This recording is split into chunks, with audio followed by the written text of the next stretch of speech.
오늘 제목은 구원자로서의 체험인 고엘 제도입니다. 이스라엘 백성에게 있어서 땅은 재산을 축적하여 늘려가는 수단이 아니라 하나님의 약속을 이렇게 상기시켜주는 계시의 기능이 있었던 도구입니다. 출애굽 시대에 하나님은 각 지파와 가문과 가족 단위로 이 약속의 땅 가나안 땅을 분배해 주셨습니다. 자기 소유로, 자기 그 후손들의 소유로 확정해 주신 거예요. 그래서 대대손손 태어나는 후손들에게 자기 가문에 물려받은 그 땅을 물려주도록 하셨습니다. 그렇기 때문에 이스라엘 백성으로 태어나는 모든 사람은 자기 소유의 땅이 있는 거예요. 이게 약속입니다. 누구든지 언약 백성은 자기 소유의 땅이 있다. 그래서 이스라엘 백성들은 조상들로부터 물려받은 이 땅, 자기가 노력해서 얻은 땅이 아니라 하나님이 주신 땅이잖아요. 그 하나님께서 주신 구원의 터전을 하찮게 여기거나 떠나가면 그 몹시 악한 불신앙적인 태도로 규정하였습니다. 땅을 굉장히 소중히 여기는 거예요. 하나님이 내게 영원히 기업으로 주신 땅, 이런 겁니다. 개념이. 자기들의 조상인 아브라함과 이삭과 야곱이 아브라함과 이삭과 야곱은 가나안 땅을 소유하지 못했죠. 그때는 나그네로 그 땅에 얹혀 살았던 겁니다. 그 땅 거민들의 눈치를 보면서 혹시나 예쁜 아내 때문에 자기를 죽이지 않을까 늘 걱정하고 전전긍긍하면서 그렇게 위험한 땅에 사는 거예요. 근데도 하나님이 이 땅을 장차 너의 후손들에게 기업으로 줄 것이다 약속을 믿고 고향으로 돌아가면 갈대아 우르로 돌아가면 훨씬 편하게 살 수 있었음에도 불구하고 결코 돌아가지 않고 그 위험한 땅을 평생 떠돌면서 지켰어요. 거기서 살았어요. 아브라함과 이삭과 야곱. 이스라엘 백성들은 그 의미를 기억해야 되는 거예요. 그 땅은 단순한 삶의 터전이 아니고 하나님이 주실 영원한 그 나라, 영원한 하늘의 기업을 약속하는 매개체였기 때문입니다. 히브리서 11장 15절로 16절에 서서 설명해 주는 내용이 바로 그거예요. 그들이 나온 바 본향을 생각하였더라면, 그들이 떠나온 갈대아 우르를 생각했더라면 돌아갈 기회가 있었겠지만 그들이 이제는 더 나은 본향을 사모하니 곧 하늘에 있는 것이라. 이러므로 하나님이 그들의 하나님이라 일컬음 받으심을 부끄러워하지 아니하시고 그들을 위하여 한 성을 예비하셨느니라. 하늘에 있는 내 땅을 항상 기억하고 살았다는 거예요. 여러분과 제가 아브라함과 이삭과 야곱처럼 그렇게 붙잡고 살아야 될 줄 믿습니다. 하늘에 있는 내 땅. 가나안 땅을 주신 하나님의 이러한 의도를 깨달은 그 경건한 백성들은 여호와께서 주신 기업이라는 그 소중한 가치를 위해서 아무리 힘들고 어려운 재난이 닥쳐도 그 약속의 땅을 벗어나거나 포기하지 않아야 했습니다. 나봇이라는 사람은 네 땅 나한테 팔아라라는 아합 왕의 요구를 거절했다가 목숨을 잃었어요. 억울하게. 워낙 악한 왕이고 그의 왕비인 이세벨은 악녀 중에 악녀였기 때문에 없는 죄를 덮어 씌워서 자기가 갖고 싶은 땅을 억지로 뺏어가지고 나봇을 죽이고 그 땅을 왕한테 줬거든요. 그러니까 나봇은 하나님의 약속의 땅을 지키려다가 목숨을 잃은 거예요. 그만큼 중요한 가치가 있는 것이 이스라엘의 기업의 땅이다. 사사시대 룻기에 나오는 엘리멜렉이라는 사람은 두 아들과 아내와 함께 기근을 피해서 베들레헴이라고 하는 하나님의 약속의 땅을 버리고 모압으로 떠나갔어요. 그랬더니 하나님께서 그 가정을 복주신 게 아니라 거기서 엘리멜렉 죽고 두 아들도 차례로 죽고 나오미하고 이방인 며느리 둘이 달랑 남는 그런 징계를 통해서 하나님이 나오미가 어느 날 문득 깨달았어요. 우리가 약속의 땅을 버리고 떠나온 것이 이렇게 텅 비게 됐구나. 내 인생이라는 게.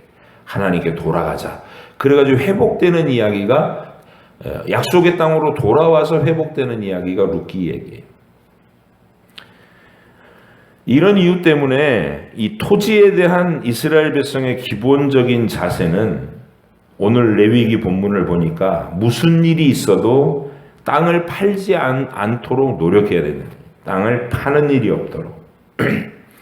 그러나 사람이 살다 보면 인생이 자신 뜻대로 되는 게 아니잖아요. 그래서 가난하게 되고 빚을 지고 어쩔 수 없이 땅을 팔아야 될 상황에 놓일 수도 있습니다. 그럴 때는 토지 무르기라는 제도를 하나님이 또 주셨어요. 그래서 그걸 활용해서 형제나 친척들이 가난해서 빚을 져가지고 땅을 잃어버린 사람들의 그 소유권을 되찾아 주라고. 그러니까 어떻게 해서든 땅이 보호되도록 그 사람의 소유로 이렇게 빼앗기지 않도록 안전장치를 마련해 두신 겁니다. 그래서 아까 읽으신 것 중에 우리가 평상시 일상생활에서는 전혀 안 쓰는 말이죠. 토지를 무른다라는 말. 성경에만 나오는 단어예요. 그 요즘 우리가 쓰는 말로 바꾸면 되돌려 산다는 뜻이에요. 되돌려서 산다. 빚을 져서 뺏긴 땅을, 팔린 땅을 누군가가 대신해서 값을 치르고 되찾아 준다, 그 뜻이에요. 토지를 무른다라는 말.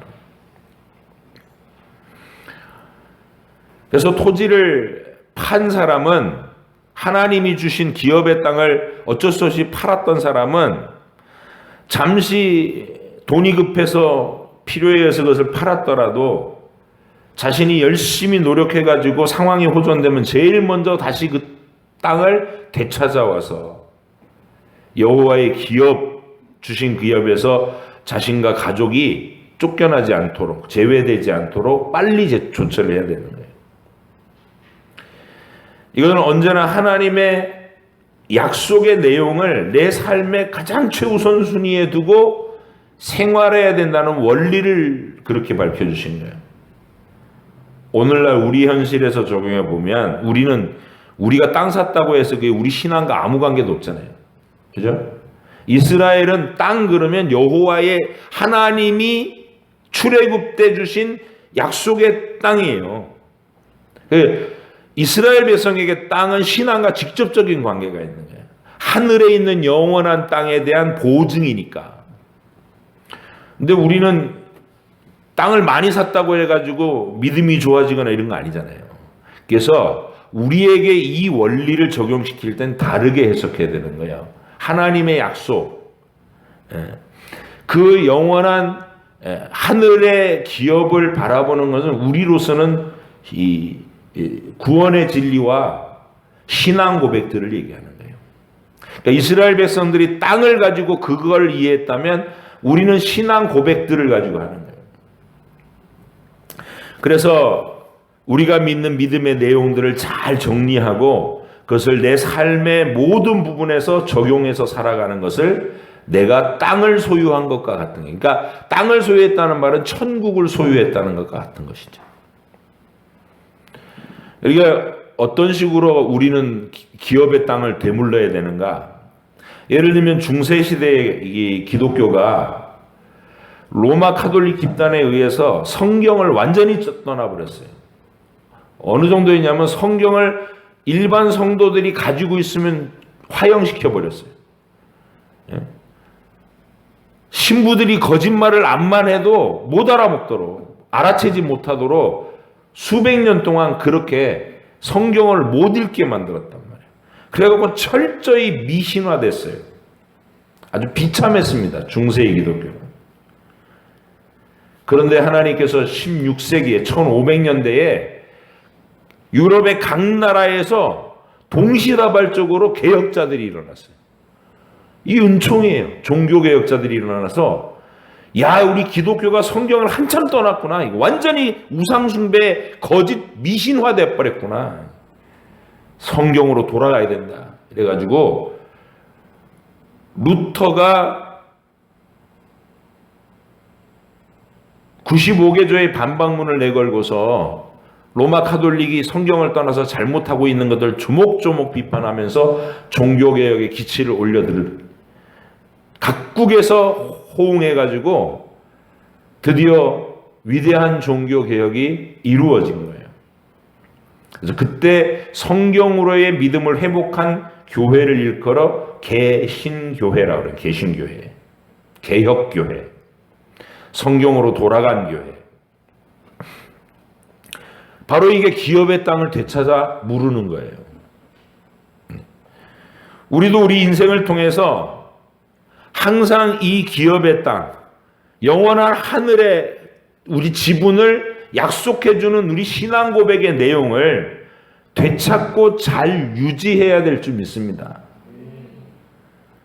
좋은 성경을 항상 읽고 항상 묵상하고 좋은 설교를 끊임없이 듣는 데서 끝나지 않고 믿음의 진리의 내용들을 잘 요약한 신앙 고백들을 거의 암기할 정도까지 배우고 익혀서 소요리 문답, 대요리 문답, 웨스트민스터 신조, 벨직 신앙 고백, 하이델베르그 신앙 고백, 요리 문답, 여러분이 주보에서 매주 가정 예배 드리는 그게 우리의 신앙 유산인 거예요.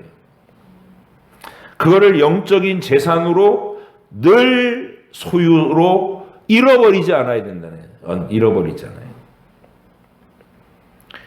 때로는 먹고 살아가는 일에 급급해서 뒷전에 둔 기간이 있을 수 있죠. 딴 데 정신이 팔려갖고 전혀 관심 안 두고 1년을 지나고 2년을 지날 때도 있을 거예요. 교회 열심히 잘 다녔는데 남자친구 생기고 여자친구 생기면 연애하느라고 하나님 홀랑 까먹고 멀리 떠나서 그렇게 살 수 있어요. 그러면 하나님이 가만 계시는 게 아니라 엘리멜렉 가문처럼 하나님이 또 깨닫게 하신단 말이에요. 징계하셔가지고. 하나님 팔아먹고 연애하면은 쓰라린 이별이 올 수도 있고. 그죠? 그러니까 그런 걸 통해서 깨달았을 때, 아, 하나님께 돌아가야 되겠구나.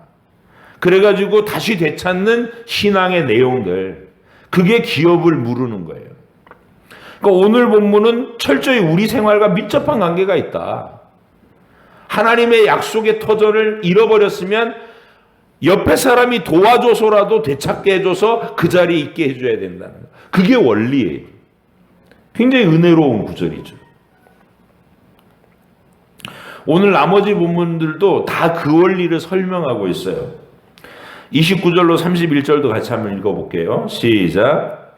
성벽 있는 성내의 가옥을 팔았으면 판지 만 1년 안에 물을 수 있나니 곧 그 기한 안에 물으려니와 1년 안에 물으지 못하면 그 성 안의 가옥은 산자의 소유로 확정되어 대대로 영구히 그에게 속하고 희년에라도 돌려보내지 아니할 것이니라. 그러나 성벽이 둘리지 아니한 촌락의 가옥은 나라의 전토와 같이 물려주기도 할 것이요 희년에 돌려보내기도 할 것이니라. 들어보세요. 기본적으로 이스라엘 사람들의 그 기업의 땅은 내가 잘못해서 잃어버려도 빼앗겨도 말아먹어도 망해도 옆에 잘 사는 내 형제가 있거나 친척이 있으면 그가 대신 빚을 갚아주고 되찾아주도록 돼 있어요. 기업 무르를 자, 고엘 제도라고 그래요. 딴 사람이 빚을 대신 갚아주고 그 사람의 기업의 땅을 잃어버리지 않도록 되찾아주는 거. 이걸 하도록 돼 있고, 근데 아무도 나서주지 않는다. 나도 다시 되찾을 힘이 없다. 그러면 영원히 뺏기는 게 아니라 50년이 지나면 그 뺏겼던 땅이 그냥 원래 소유자에게로 돌아오게 돼 있어요. 땅이 그 소유자를 찾아서 돌아온다고요. 하나님이 한 번 주신 구원은 절대로 취소시키지 않고 사람이 도와서 회복시킬 수 있으면 좋은데 회복시키지 못하더라도 하나님이 간섭해서 반드시 회복시키겠다는 강력한 약속이에요. 그런데 오늘 지금 읽은 본문은 성이 있는 도시에 있는 이 집을 팔았을 때 1년 안에는 되찾아올 수 있지만 1년 안에 되찾지 못하면 그건 산 사람, 그 사람의 소유가 돼갖고 희년이 돼서도 다시 돌아오지 않는다. 이렇게 돼 있는 거예요. 왜 그런 거냐면 이 성벽 안에 있는 도시에는 상인들과 부자들의 소유예요. 그러니까 사고 파는 일이 가능하도록 하나님이 고지식한 법에 매이지 않도록 이 활발한 도시 생활에서는 사고 팔고 그 산 사람이 자기 소유로 확정짓고 계속 가지고 갈 수 있고 이렇게 상거래가 가능하도록 허락해 두셨고, 가난한 사람들의 기본적인 토대가 되는 땅은 절대로 빼앗기는 일이 없도록 50년이 되면 다시 돌아오도록 만드셨다. 그 얘기입니다. 그래서 부자들이 사고 파는 문제는 그렇게 사고 팔아서 소유를 딴 사람이 가져갈 수도 있다. 열어놓은 한 부분이다. 이렇게 생각하시면 돼요. 레위기 25장 32절로 34절 또 보시죠. 시작. 레위 족속의 성읍 곧 그들의 소유의 성읍의 가옥은 레위 사람이 언제든지 물을 수 있으나 만일 레위 사람이 물으지 아니하면 그의 소유 성읍의 판 가옥은 희년에 돌려보낼지니 이는 레위 사람의 성읍의 가옥은 이스라엘 자손 중에서 받은 그들의 기업이 됨이니라. 그러나 그들의 성읍 주위에 있는 들판은 그들의 영원한 소유지이니 팔지 못할지니라 그랬어요. 성벽에 있는 그 도시의 위치에 있어도 레위인의 집들은 예외라는 거예요. 이 레위인의 집은 1년이 지나도 언제든지 되찾아올 수 있다는 거예요. 빚만 갚으면 물을 수 있다는 거예요. 왜 그럴까요? 레위인들은 그게 촌락이든 도시든 간에 자신이 거주하는 그 지역에서 쫓겨나지 않아야 자기만 유익한 게 아니라 그 지역 사람들의 영적인 생활을 보장하려면 레위인이 그 자리에서 쫓겨나면 안 되는 거예요. 그래서 레위인의 기업은 보호받도록 하나님께서 특별히 또 강하게 규정해 놓으신 거예요. 왜냐하면 레위인들은 말씀을 연구해서 그거를 그 지역 안에 있는 사람들에게 부지런히 가르쳐야 될 사역의 책임이 있기 때문에 그래요. 그래서 사역자들은 삶의 거처를 잃어버리고 여기저기 가난해서 또 돌아다니는 일이 없도록 하나님이 안전장치를 하라고 말해요. 오늘날도 성도들이 왜 성도님들이 사역자들을 잘 섬기시잖아요. 그죠? 좋은 것을 나누고 말로 위로하고 함께 좋은 시간을 보내고 그렇게 사역자들을 섬기는 이유가 뭐예요? 그 사역자들이 안정되고 편안한 가운데서 말씀과 기도에 전념할 수 있는 것이 여러분의 삶의 영적인 풍요가 되기 때문에 그래요. 네? 목사가 생활고에 찌들어가지고 막 근심에 사로잡혀 있으면 기도도 못하고 말씀도 연구 못할 거 아니에요. 그럼 누가 손해예요? 목사가 손해가 아니라 성도가 손해인 거예요. 그래서 성도들이 목사나 사역자들을 섬기는 이유는 자신들의 영적 유익을 위해서 그렇다는 거예요. 그런 원리입니다. 레위 지파. 자, 그 다음 구절들은 가난해진 이스라엘 사람들을 대하는 원칙이에요.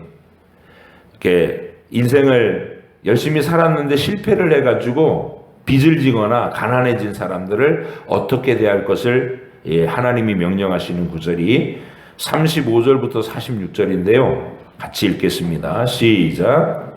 내 형제가 가난하게 되어 빈손으로 내 곁에 있거든 너는 그를 도와 거류민이나 동거인처럼 너와 함께 생활하게 하되 너는 그에게 이자를 받지 말고 내 하나님을 경외하여 내 형제로 너와 함께 생활하게 할 것인즉 너는 그에게 이자를 위하여 돈을 구워주지 말고 이익을 위하여 내 양식을 구워주지 마라.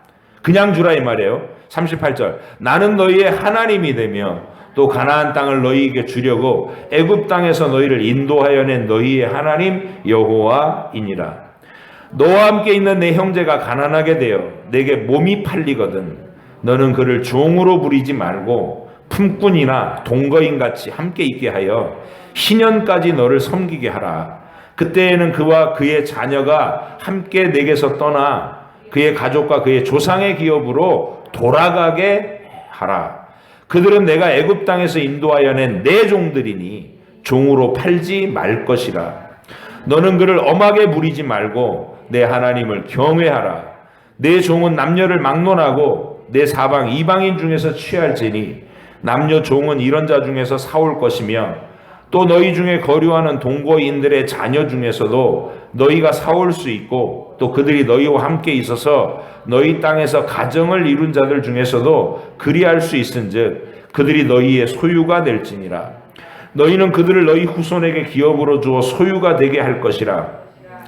이방인 중에서는 너희가 영원한 종을 삼으려니와 너희 동족 이스라엘 자손은 너희가 피차 엄하게 부리지 말지니라.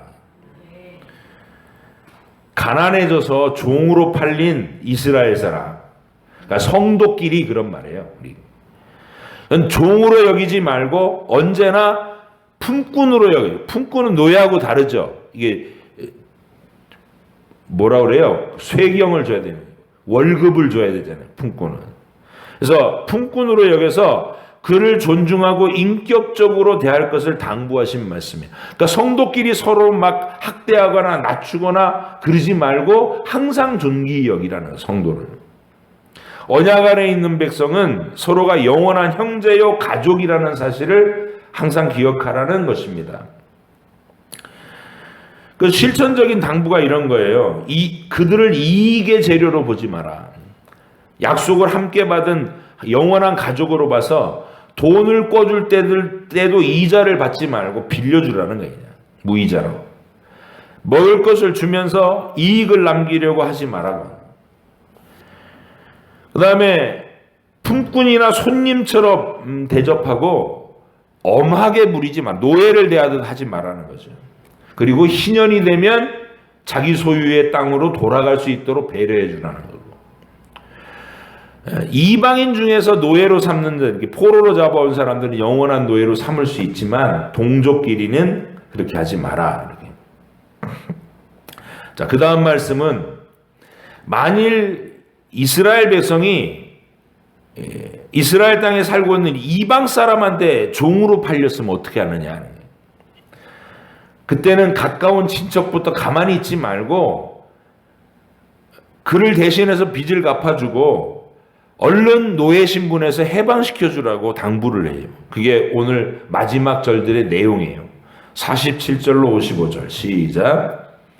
만일 너와 함께 있는 거류민이나 동거인은 부유하게 되고 그와 함께 있는 내 형제는 가난하게 되므로 그가 너와 함께 있는 거류민이나 동거인 또는 거류민의 가족의 후손에게 팔리면 그가 팔린 후에 그에게는 속량받을 권리가 있나니 그의 형제 중 하나가 그를 속량하거나 또는 그의 삼촌이나 그의 삼촌의 아들이 그를 속량하거나 그의 가족 중 그의 살부치 중에서 그를 속량할 것이요 그가 부유하게 되면 스스로 속량하되 자기 몸이 팔린 해로부터 희년까지를 그 산자와 계산하여 그 연수를 따라서 그 몸의 값을 정할 때에 그 사람을 섬긴 날을 그 사람에게 고용된 날로 여길 것이라. 만일 남은 해가 많으면 그 연수대로 팔린 값에서 속량하는 값을 그 사람에게 도로 주고 만일 희년까지 남은 해가 적으면 그 사람과 계산하여 그 연수대로 속량하는 그 값을 그에게 도로 줄지며 주인은 그를 매년의 삭군과 같이 여기고 내 목전에서 엄하게 부리지 말지니라. 그가 이같이 속량하되 되지 못하면 희년에 이르러는 그와 그의 자녀가 자유하리니 이스라엘 자손은 나의 종들이 됨이니라. 그들은 내가 애굽 땅에서 인도하여 낸 내 종이요 나는 너희의 하나님 여호와이니라. 절 보세요. 토지를 잃어버렸든지 그러니까 팔렸든지 몸이 팔려서 노예가 됐든지 빚을 져갖고 일어나는 일이에요. 그러면 스스로 땅을 되찾거나 노예 신분에서 해방될 능력이 없을 때는 그의 형제나 가까운 친척이 가만히 있지 말고 빚을 대신 갚아주고 이 땅을 되찾아주거나 노예 신분에서 해방시켜주라는 거예요. 이걸 두고 기업을 물은다고 했고, 자신의 형제나 친척을 대신해서 빚을 갚아주거나 또는 과부가 된 친척의 여인을 이 아내로 받아들여서 일평생을 책임져 주는 사람, 이런 사람을 이스라엘에서는 고엘이라고 불러요. 고엘. 기업을 물러주는 사람, 빚을 대신 갚아줘서 기업의 땅을 되찾아주는 사람, 은인이죠. 은인. 이스라엘에서 누군가의 고엘이 되어주려면 자신의 재산으로 대신 빚을 갚아줘야 됐고 또 평생 돌보는 책임도 져야 되는, 그게 고엘이에요. 근데 이게 강제 규정은 아니에요. 저는 싫습니다. 내 재산을 그렇게 허비하기 싫습니다. 거절할 수도 있어요. 네. 그러면 제일 가까운 친척이 거절하면 그 다음 사람에게 기업 물을 권리, 고엘이 될 권리가 넘어가는 거예요. 그러니까 하나님이 굉장히 아름다운 역할을 해볼 수 있도록 기회를 주셨는데 돈이 아까워서 난 못합니다 그러면 그 권리가 다음 사람에게 넘어간다는 얘기입니다. 그리고 거절하는 그 사람은 그냥 나는 싫어요 이렇게 하면 끝나는 게 아니라 하나님이 형제를 대신해서 빚을 갚아줄 하나님 역할을 대신하도록 하는 그 특권을 거절한 사람은 이스라엘 공동체에서 부끄러움을 당하도록 장치를 마련해 주세요. 신명기 25장 한번 찾아보세요. 신명기 25장 5절로 10절.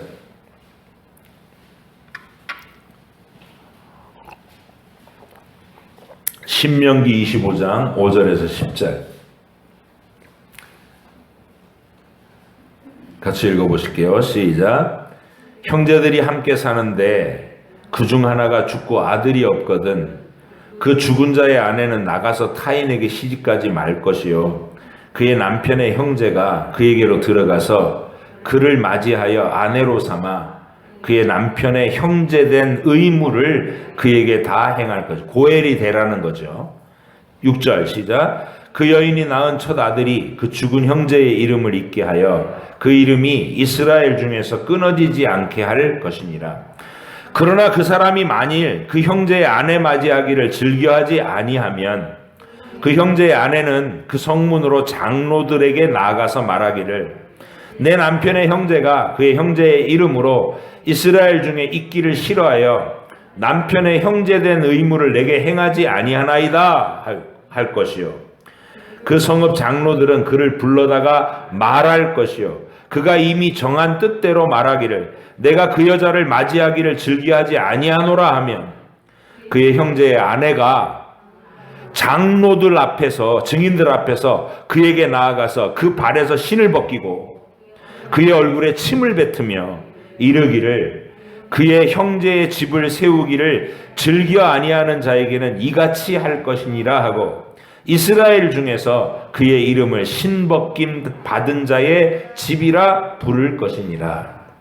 무슨 말이신지 이해되시죠? 저를 보세요. 고엘 역할을 하도록 기회가 자기한테 왔는데 돈이 아까워. 이 죽은 자의 가족을 내 가족으로 받아들여서 평생 책임져주고 그러거나 아니면 땅을 되찾아주거나 이런 걸 해야 되는데 돈이 더 아까워. 그래서 난 못하겠습니다 이러면 그거 맨입으로 끝나는 게 아니라 회의가 열리는 거예요. 그 성읍의 장로들 증인들을 모은 다음에 그 가난해진 사람이 그 사람 앞에 이 사람이 자기 고엘 의무를 안 한다고 합니다. 절 돌봐주기를 거절했어요. 이렇게 고발을 하면 장로들이 와가지고 권면을 하라는 거예요. 여보게 하나님의 법이 가난한 사람을 돌봐주고 책임지라고 그대에게 그 권리를 주신 거야. 이 권리를 헛되게 하지 말게 권면을 해. 근데 그 권면을 받고도 돈이 더 아까워. 그래도 전 못하겠습니다. 그러면 그 여자가 그 사람의 신을 벗기고 얼굴에 침을 뱉으라는 거예요. 그리고 그 집은 동네에서 무슨 집이 돼요? 저 집은 고해를 거절한 집이야. 신벗김을 당한 집. 부끄러운 이름이 된다는 거예요. 그러니까 하나님이 강제 규정은 아닌데 반강제 규정인 거예요. 그러니까 쉽게 거절하지 못하도록 안전장치를 한 것이죠. 여러분, 다른 사람의 빚을 대신 갚아주고 그의 평생을 돌봐주는 이 고엘 역할은 쉬운 건 아니죠. 오늘날 개념으로는 정말 쉽지 않습니다. 그러나 이 고엘의 역할은 본인이 하나님의 대리자가 돼서 어차피 50년이 지나면 저절로 하나님께서 법으로 강제로 돌아오게 해주시는데 50년 기다리는 게 아니라 내가 하나님께서 주신 내 넉넉한 물질을 가지고 그 사람의 빚을 대신 갚아줘서 희년이 오기 전에 얼른 지금 현실에서 다시 기업을 되찾아주고 지위를 회복시켜주는 하나님의 은혜로운 역할을 대신하는 거, 그게 고엘 역할이라는 거예요.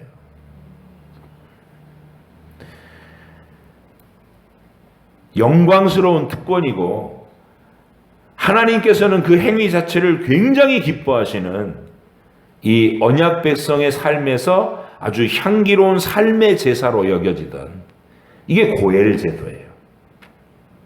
그러니까 내가 다른 사람보다 빚도 없고 이렇게 넉넉한 여유가 있는 삶을 살아서 빚을 진 내 형제나 내 친척을 그렇게 고엘로서 도와줄 수 있다면 그건 하나님께서 기뻐하시고 온 이스라엘 공동체가 칭찬할 내용이라는 것이죠. 하나님은 이스라엘 백성의 삶에서 부유하고 안정된 삶을 사는 사람들이 가난해진 형제나 친척의 고엘이 되도록 하셔서 장차 오실 하나님의 아들, 그 구원자 역할을 자기들의 시대에 자기 개인의 삶에서 구원자 역할을 체험하도록 하신 거예요. 체험하도록. 일종의 메시아 체험인 거예요. 나실인 제도가 하나님께 가까이 그 하나님과 교제하는 그런 특별한 체험을 얘기했다면 이 고엘 제도는 메시아 체험을 하는 거예요. 장차 오실 하나님의 아들이 우리의 영원한 저주를 한 몸에 짊어지고 대신 희생을 당해가지고 우리를 천국으로 이끌어 가시는 그 위대한 구원을 자기 개인의 삶에서 다른 사람의 빚을 대신 갚아주는 걸로 스스로 한번 체험해보고 하나님의 주시는 기쁨으로 영광을 누려보라는 것. 그게 고엘 제도예요. 멋있죠? 성경에서 이 고엘 역할을 가장 잘 감당했던 인물을 들라면 여리고의 기생 라합을 자기 아내로 맞아들인 살몬이라고 하는 정탐꾼이에요. 이 살몬은 멸망받을 도성에서 여호와 하나님의 소문을 듣고 목숨을 걸고 하나님의 백성이 되기를 소원했던 여리고의 창녀 라합을 자신의 아내로 기꺼이 받아들였어요. 그녀의 부끄러운 과거를 문제 삼지 않고 그녀가 하나님의 백성으로 온전히 받아들여질 수 있도록 하기 위해서 자신이 일평생의 보호자로 나선 거예요. 멋지죠? 그 얼마나 쉽지 않은 일이에요, 그게. 야, 여리고의 창녀 출신이래. 그럼 그게 늘 낙인이 돼서 공동체 안에서 늘 이렇게 손가락질 당하는 비참한 여자, 이스라엘 백성이로 들어왔음에도 불구하고 늘 그렇게 따돌림 당할 수 있잖아요. 근데 여리고의 정탐꾼으로 목숨 걸고 파송을 받았다면 얼마나 신뢰받는 청년이었겠어요, 살몬이. 그 살몬이 자기가 딱 나서서 내가 이 여인을 나의 아내로 삼겠소. 그래갖고 라합의 방패막이가 되준 거예요. 누구랑 비슷해요? 우리 예수님하고 비슷하죠. 부끄러운 우리의 모든 삶을 자신의 피로 덮어서 영원히 우리의 보호자가 되주신 예수님처럼 살몬이 바로 그 고엘 역할을 라합에게 한 거예요. 그리고 그 살몬과 라합 사이에서 태어난 사람이 보아스예요. 룻기의 보아스. 이 가문의 전통이 그런 멋진, 이게 살몬이 보아스를 낳고 보아스가 이렇게 가는데 직접 진짜 아버지가 살몬인지는 미지수예요. 그 사이에 몇 대가 생략될 수도 있으니까 족보는.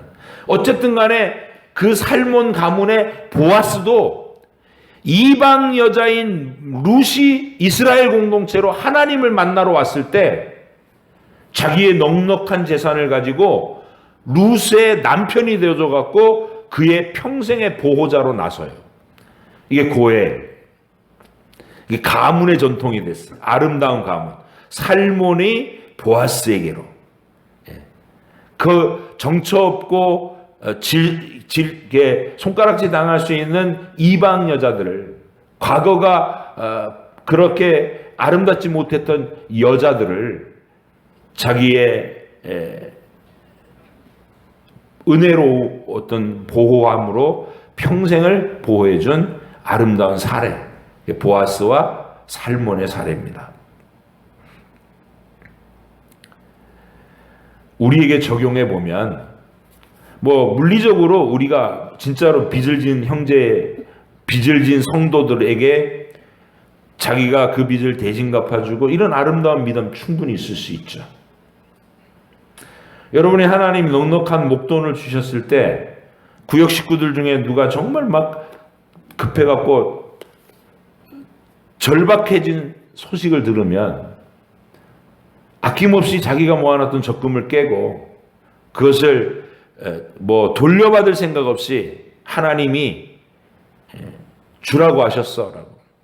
임승훈 선교사님이 그 일을 잘하잖아요. 우리가 그런 간증을 많이 들었고 또 우리도 그렇게 실천하고 살잖아요. 실제로 여러분이 해보시면 그 속에 기쁨이 있고 위로와 보상이 있어요. 하나님이 나에게 여윳돈을 얼만큼 주셨는데 어느 날 나한테 형제의 급박한 소식을 듣게 됐어요. 그러면 내 마음이 난 몰라 이렇게 하는 게 아니고 하나님이 이 돈을 이 사람에게 주라는 뜻이구나. 그렇게 해서 실천하는 사람, 그게 고엘의 실천인 거예요. 해보세요. 얼마나 행복한지. 우리 친구 목사님 부인이 암으로 일찍 세상을 떠나셨어요. 그 소식을 제가 들었을 때 저한테 이렇게 적금으로 쌓여있는 돈이 좀 있었어요. 목돈이. 제가 그런 순간에 그 생각이 나더라고요. 그래서 저도 그냥 실천했어요. 찾아가지고 갖다 주고 하나님이 너한테 갖다 주래. 그 친구하고 저하고 그런 아름다운 사랑의 관계가 지금도 계속되고 있어요. 신뢰하고. 여러분에게 이거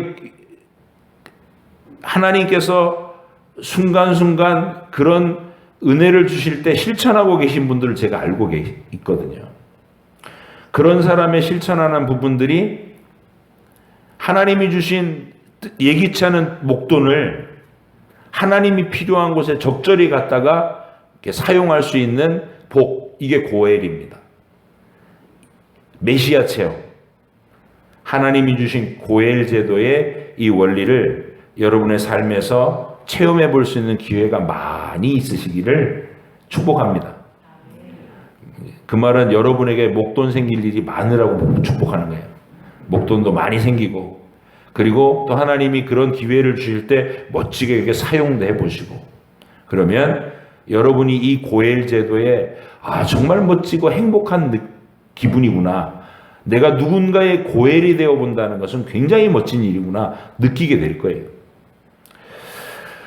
자, 굳이 돈 갖고는 안 하더라도 우리 보편적으로 모든 사람이 고엘의 역할을 해야 될 게 있어요.